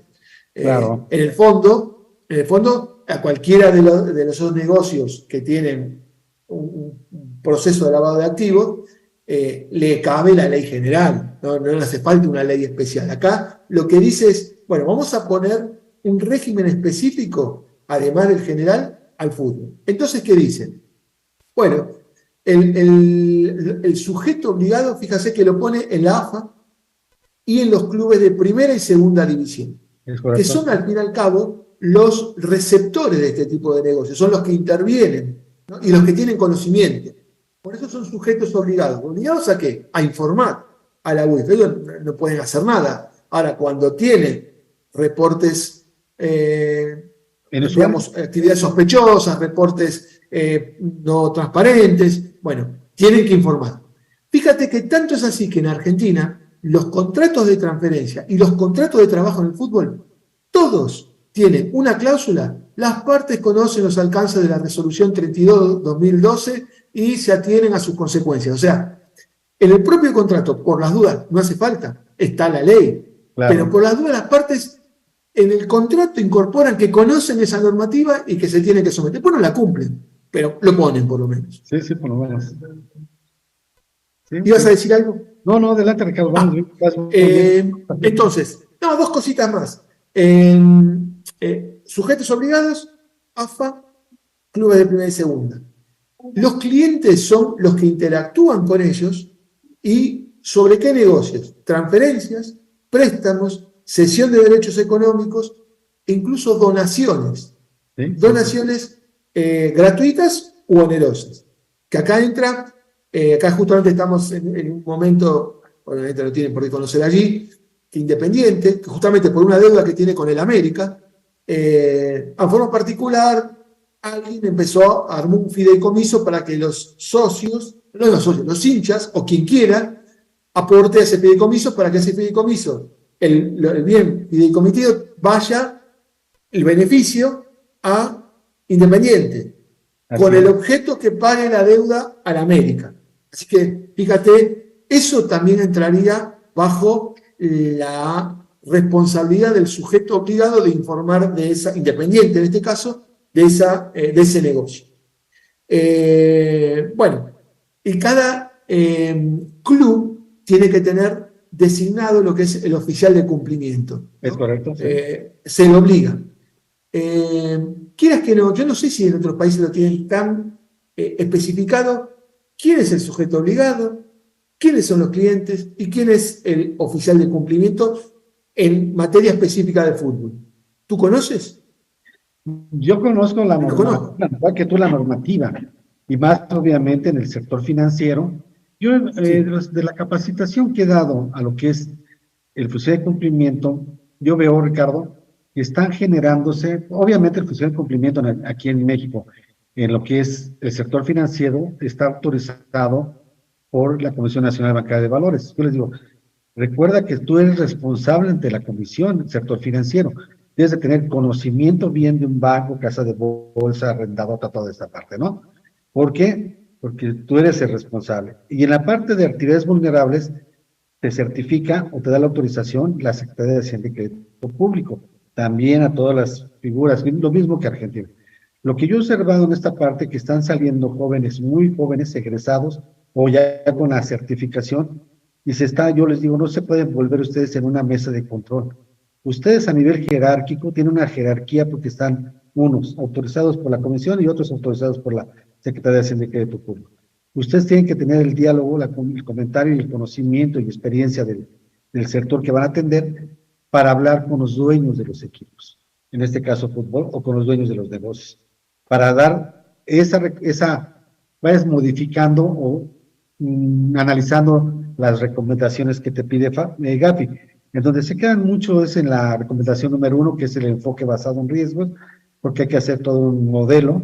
Y dices, bueno, ¿cómo lo hago? Pues es que hay varios, y ahí se confunden también porque utilizan modelos financieros. Yo estoy utilizando un modelo, considerando las redes bayesianas, más sencillas para ser un modelo. Pero sí, esa es la parte que aquí en los clubes no veo ninguno que tenga, caso México, ayer lo comenté, caso fútbol hay veces que veo que es una especie de no información clara y le lanzan a la afición situaciones que no tienen por qué lanzarlas, sino de realmente la realidad. En el caso México hablan de un comisionado, digo, tú sabes que el comisionado hace años se dio en el fútbol americano, en su función es tal cual. Pero aquí es muy diferente en el caso, hay países que el control está muy dado por ciertos ejecutivos empresariales que es muy difícil suelten en el control, que lo tendrán que soltar porque la dinámica de este negocio ha evolucionado tanto, Ricardo, que tendrás que cambiar, porque si no te vas a ir quedando ahorita ya empieza lo que hablábamos, la Cámara de Compensación, ya empiezan ciertas medidas, vamos a pensar, cautelares de inicio, pero al rato van a ser mayores, y si no empiezas a corregir la organización ahorita, realmente con un funcionario de cumplimiento que conozca, tú lo sabes, Ricardo, y Pablo y Rodrigo, lo difícil que es conocer una entidad deportiva, y más un equipo de fútbol, porque hace rato es como, yo lo veo como diferentes aristas, ¿no? De repente tienen ingresos y rentan el estadio, tienen ingresos por la venta de jugadores, tienen ingresos por los derechos de formación, yo les digo, hay veces que su rubro de ingresos son 10 rubros, atiéndelos, ¿no? ¿Cómo los vas a conocer? Es muy difícil, entonces esa es la parte que les digo, entonces no se ha visto, creo que lo malo que el que tiene es la federación tiene un funcionario de cumplimiento, alguien que se encarga de las políticas de la ley antilavado, pero los equipos de fútbol no he visto ninguno que tenga. Adelante, Ricardo. Por eso te decía que la novedad de la ley argentina es que metan dentro de lo que es el ámbito general específico y que obliguen a los clubes, obliguen a designar un oficial de cumplimiento. Y hay una responsabilidad ahí, porque tiene la obligación de reportar todos los hechos, como dijimos recién, vinculado a esos 3 negocios: transferencias, préstamos, contratos de trabajo, cesión de derechos económicos.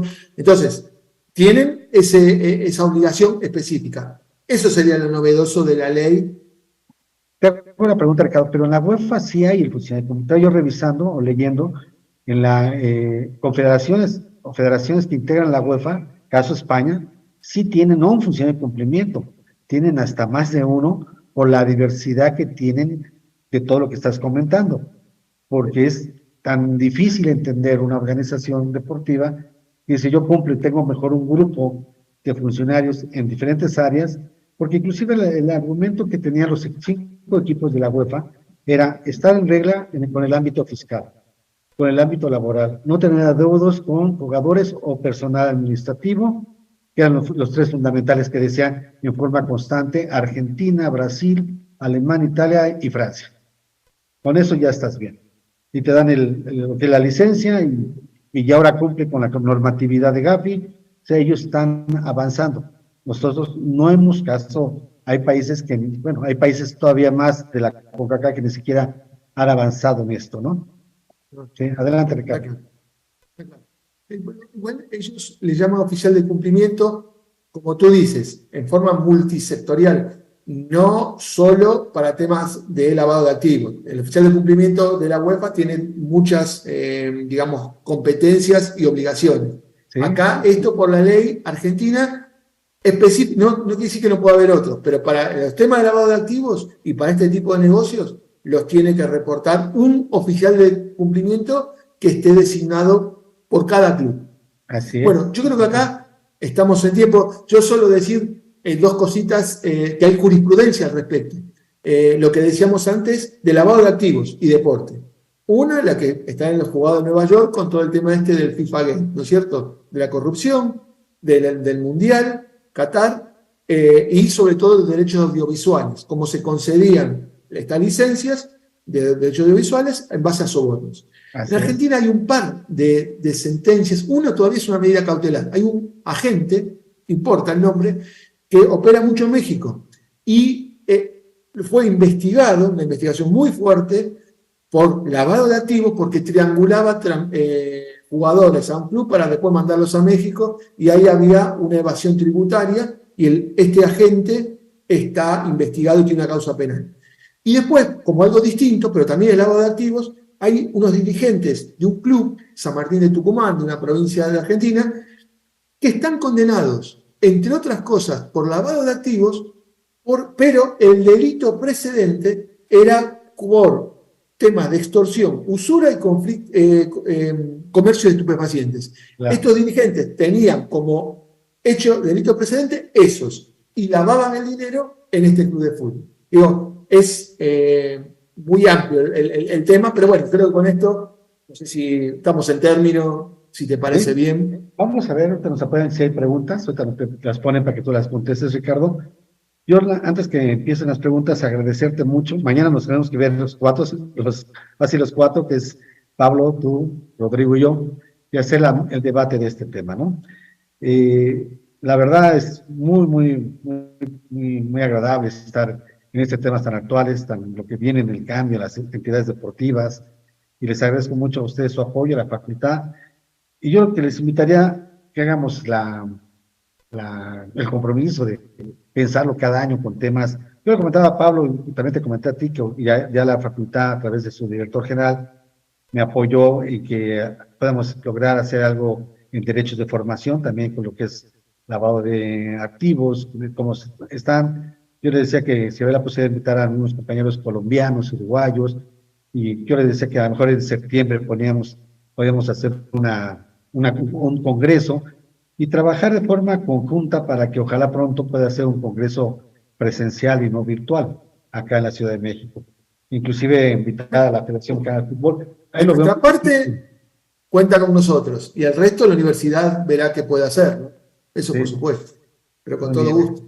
A ver, Ricardo, si quieres ver, creo que hay muy pocas preguntas. Bueno, buenos días.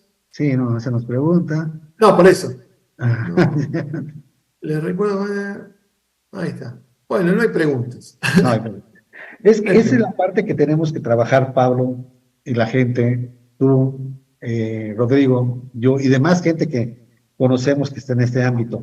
La difusión, esos son estos congresos, la difusión de normativa que está no empezando, que ya tiene tiempo, como te decía, inclusive las recomendaciones de Gafi, que se hace Gafi, bueno, 89, 90, y que van avanzando esas recomendaciones, y hay mucho que hacer orientado o con la normatividad que debe cumplir un club de fútbol profesional.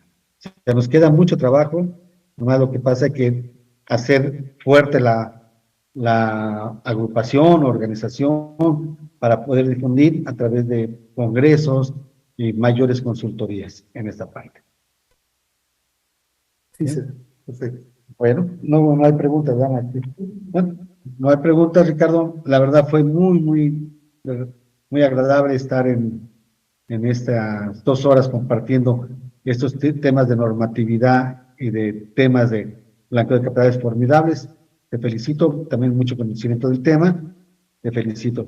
Y bueno, nos acompañó, creo que Pablo andas medio enfermo, ¿no, Pablo? ¿No? Todo perfecto, por acá. Okay. Perfecto, Pablo. Bueno, pues te agradezco mucho, Ricardo. Nos vemos mañana, si les parece. Mañana a las 10 de la mañana. Ahí le mando un mensaje a Rodrigo que mañana estemos. Empezamos. Igual va a ser el debate, el tema central del mañana es el blanqueo de capitales en los equipos de fútbol. ahí Perfecto. es limitar ese tema. Bueno, gracias, Ricardo. Muchas Abrazo. gracias. Muchas gracias. Excelente. Un abrazo. Hasta luego. Ya.